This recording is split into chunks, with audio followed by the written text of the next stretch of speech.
हिमालय की ऊंची ऊंची चोटियों के बीच बादलों की चादर ओढ़े एक ऐसी जगह जिसे धरती का स्वर्ग कहा जाता है। क्या आप जानते हैं, उत्तराखंड में एक ऐसी जगह है जहां 500 वैरायटीज के फूल ब्लूमिंग होते हैं, जहां बारिश के मौसम में दुर्लभ और रंग बिरंगे फूल पूरी घाटी को एक जीवंत तस्वीर में बदल देते हैं। लेकिन इस खूबसूरती तक पहुंचना आसान नहीं है। इसके लिए करना पड़ता है एक यादगार ट्रैक जो 15 किलोमीटर का है, जो आपको प्रकृति के और आपके करीब ले जाता है। तो आइए आज हम साथ मिलकर शुरू करते हैं इस अद्भुत सफ़र को और देखते हैं कि आखिर क्यों यह घाटी को दुनिया की सबसे खूबसूरत प्राकृतिक धरोहर में गिना जाता है। अगर आपको प्रकृति, ट्रैकिंग और उत्तराखंड की अनएक्सप्लोर्ड जगहों से प्यार है तो वीडियो को अंत तक जरूर देखें, क्योंकि इस सफ़र का हर पल आपकी यादों में हमेशा के लिए बस जाएगा। चैनल पर नए हो तो बेल आइकन को प्रेस करें। चलिए शुरू करते हैं।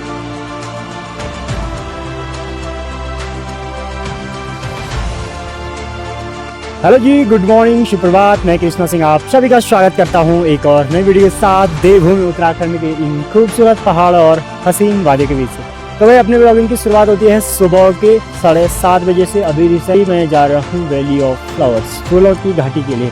तो भाई अभी अपने घर से निकल रहा हूँ। आज का मेरा यहाँ से जो हिल स्टेशन है अपना गांव का, वहाँ तक 3 किलोमीटर, फिर वहाँ से 15 किलोमीटर गोविंद घाट, और गोविंद घाट से ऊपर पुलना 5 किलोमीटर, और पुलना से 10 किलोमीटर अपने घांगरिया बेस कैंप, जो फूलों की घाटी और श्री हेमकुंड साहिब का सेकंड पड़ाव है। तो चलो यहाँ से निकलते हैं। वेदर बहुत सुंदर हो रखा है, बहुत प्यारे से बादल चारों तरफ उड़े हैं और छू के जा रहे हैं, तो बहुत सुंदर और बहुत प्यारा लग रहा है। बाकी भाई अभी थोड़ा वेदर खुला है, आज भी वेदर फोरकास्ट काफ़ी बारिश दिखा रहा है, तो अपनी तैयारी के साथ जा रहे हैं। पूरे रेन गियर, सबसे इम्पोर्टेंट चीज़ें जो रेन गियर है वही सबको और सब ट्रैक सक्सेसफुल बनाता है, रेन गियर। तो चलो फिलहाल निकलते हैं यहाँ से। आप गांव का व्यू चेकआउट कीजिए, बहुत सुंदर और बहुत प्यारा सा हो रखा है। सामने गोरसों उग्याल, नंदा देवी, नंदा घुंगटी, नंदा बनार, औली, जोशीमठ बहुत खूबसूरत से दिख रहे हैं, और सोन घाघरा प्लस बहुत सुंदर दिख रहे हैं। तो चलो फिलहाल इस यात्रा को शुरू करते हैं एक खूबसूरत नज़ारे के साथ। तो भाई साथ में राजन भी आ रहे हैं आज वैली ऑफ फ्लावर्स। हो सकता है गौरव भी आ रहा होगा पुलना विलेज से, लेकिन गौरव का भी कंफर्म नहीं है। लेकिन हम दो जा रहे हैं वैली ऑफ फ्लावर्स, और मेरे साथ होगी पूरी 20 लोगों की टीम।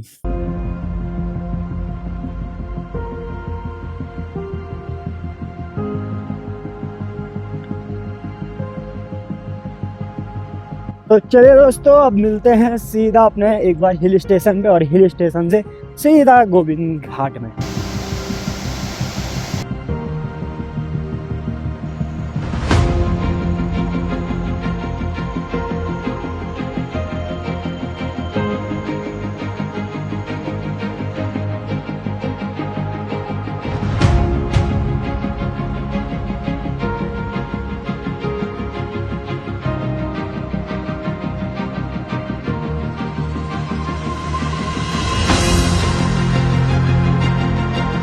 चलो भाई, गोविंद घाट से अपना ट्रैक शुरू होता है एक खूबसूरत डेस्टिनेशन के लिए। तो चलो 10 किलोमीटर का आज हमारा ट्रैक होगा पुलना विलेज से घांगरिया बेस कैंप तक, और बाकी जा रही है मेरी सारी टीम।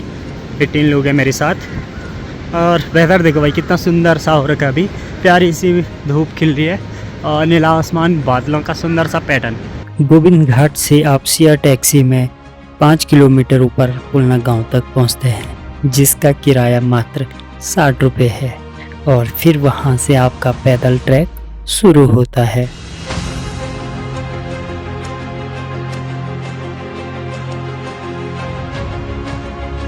अभी भाई पुलना विलेज से लगभग आधा किलोमीटर ऊपर आ गए हैं, और अभी धीरे धीरे बादल भी आ रहे हैं, पूरी धूप को ढक गया है। अच्छा है, प्लस पॉइंट है ट्रैक के लिए, क्योंकि धूप नहीं लगेगी चटक से। बाकी पूरा रूट जंगल वाला है, तो जिसमें इतनी दिक्कत नहीं होती क्योंकि धूप की जो किरणें होती है छाँव पड़ जाती है पेड़ों की वजह से। तो ठंडी हवा और प्यारा सा मौसम हो रखा है, बहुत सुंदर। चलो आज का हमारा बसेरा घांगरिया बेस कैंप में होगा।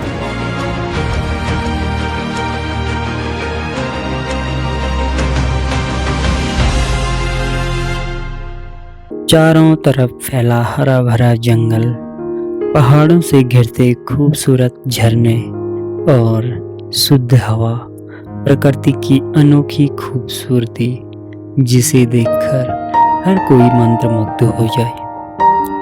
6 किलोमीटर की ट्रैकिंग के बाद भ्यूंडार गांव के पास पहुंचते हैं, जहां अपना लंच पॉइंट भी होता है और पास में बहती है तीव्र वेग से लक्ष्मण गंगा और सामने दिखता है गौरी पर्वत जो हमेशा बर्फ की सफेद चादर से ढका होता है।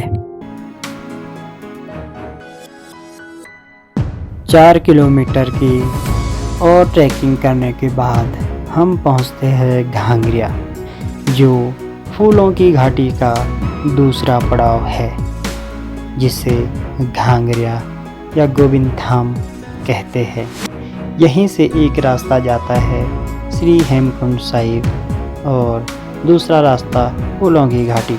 मॉर्निंग व्यू आप चेकआउट कर सकते हो घांगरिया बेस कैंप से। वैली ऑफ फ्लावर्स वाले माउंटेन्स कितने खूबसूरत और प्यारे दिख रहे हैं। ये देख लो भाई, कल रात की इस पे थोड़ी सी स्नोफॉल हो रखी है क्योंकि आजकल कंटिन्यू बारिश है, तो जिसकी वजह से टेम्परेचर काफ़ी गिर गया है। आज हमारी यात्रा का दूसरा दिन है। सुबह की पहली किरण के साथ हम घांगरिया से निकल रहे हैं, जिसे दुनिया फूलों की घाटी के नाम से जानते हैं। इस घाटी में जाने के लिए वन विभाग द्वारा 200 रुपये का परमिशन बनाते हैं और परमिशन बनाने के बाद आप फूलों की घाटी में एंटर करते हैं।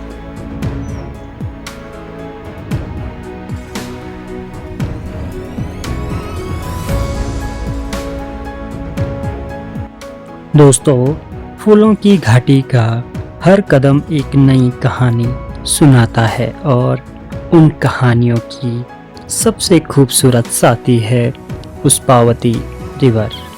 हिमालय की बर्फीली चोटियों से निकलकर बहती और निर्मल धारा चट्टानों से टकराते हुए ऐसी मधुर धुन छेड़ती है जिसे सुनकर मन अपने आप शांत हो जाता है। ठंडी हवा चेहरे को छूती है, नदी की कलकल गूंजती है।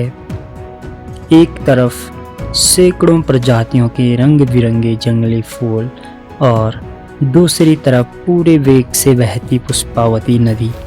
ऐसा लगता है मानो प्रकृति ने अपनी सारी खूबसूरती एक ही जगह समेट दी हो, जिसे शब्दों में या तस्वीर में नहीं, सिर्फ महसूस किया जा सकता है।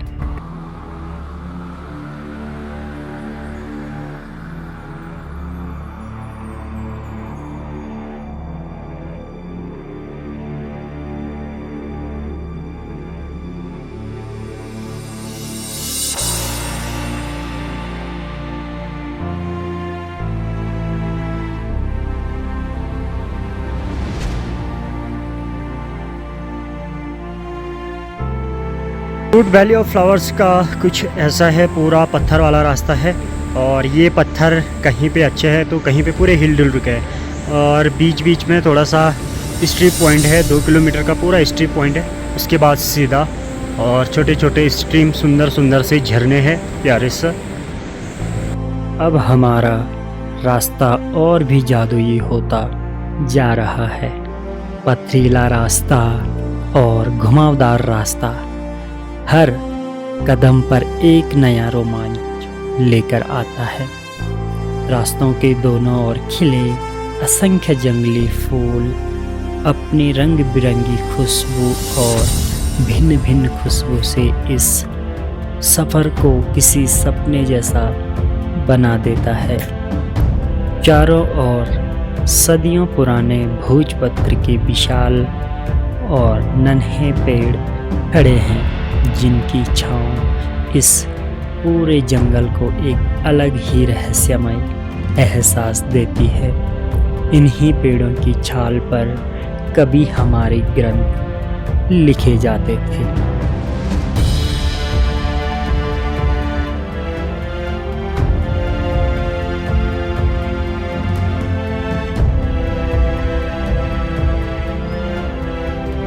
घंटों की कठिन चढ़ाई के बाद आखिरकार हम पहुंच गए हैं उस जगह जिसे धरती का स्वर्ग माना जाता है। जैसे ही घाटी के अंदर कदम पड़ता है, जंगली फूलों का अनंत संसार आंखों के सामने बिक जाता है।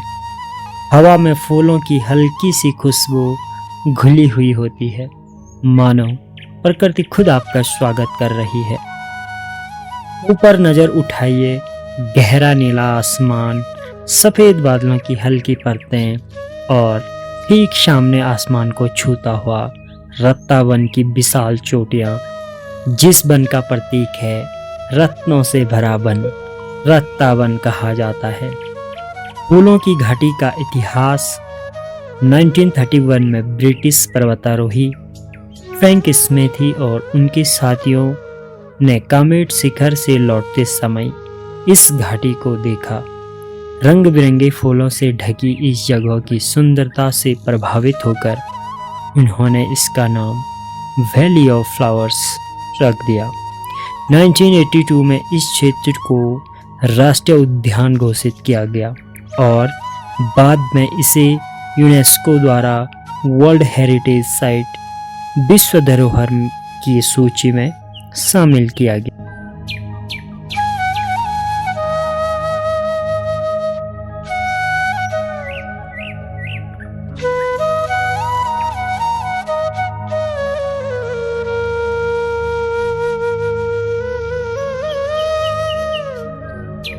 वैली ऑफ फ्लावर्स की यात्रा के बाद वापस हम अपने पड़ाव घांगरिया में आते हैं और घांगरिया से अगली सुबह 6 किलोमीटर ऊपर, जहां world highest gurudwara and world's highest temple Lakshman temple, जो 15,000 फीट की ऊंचाई पर बसा है, यहाँ की धार्मिक आस्था और सुंदरता मन को मंत्रमुग्ध कर देती है।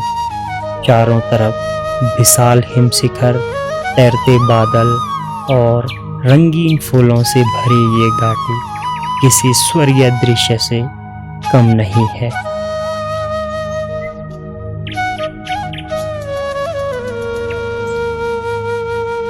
ऐसे माना जाता है कि इस सरोवर के पास भगवान लक्ष्मण जी महाराज ने भगवान शिव की एक पैर में खड़े होकर कठोर तपस्या की थी और भगवान शिव शंकर ने प्रसन्न होकर इस स्थान का नाम उनके नाम से विख्यात कराया था, जिसे लोकपाल कहा जाता है। और ऐसे भी माना जाता है कि सिख समुदाय के 10वें गुरु श्री गुरु गोविंद सिंह महाराज जी ने यहाँ पर अपने पूर्व जन्म में तपस्या की थी और परमात्मा को प्राप्त किया था।